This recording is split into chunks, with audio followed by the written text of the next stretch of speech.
8 வருஷத்துக்கு முன்னாடி என்னோடய கணவருக்கு பார்த்திங்கன்னா ஒரு நுரையீரல் ஆப்ரேஷன் பண்ணியிருந்தாங்க. அப்போ எவ்வளோ ஒரு பணக்காரனாக இருந்தாலுமே இல்லாதவங்களாக இருந்தாலும் அப்போது கொஞ்சம் நம்ம பணப்பற்றாக்குறை கண்டிப்பாக இருக்கும். அப்போ நம்ம சொந்தக்காரங்கிட்ட பணம் கேட்குறோம், கொஞ்சம் பணம் கொடுங்க, கொஞ்சம் பத்தலை அப்படின்னு.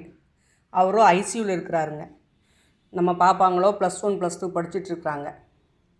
அப்போ அவங்க சொல்கிறாங்க, லேடிஸை நம்பி பணம் கொடுக்க முடியாது, ரொம்ப சொந்தங்க, அதனால் அவங்க சொல்லட்டும், சொன்னதுக்கப்புறம் நாங்கள் பணம் கொடுக்குறோன்னு சொல்கிறாங்க. பாருங்கள், ஐசியூவில் இருக்கிறவன்னு சொன்னால் தான் பணம் கொடுப்பாங்களாமா.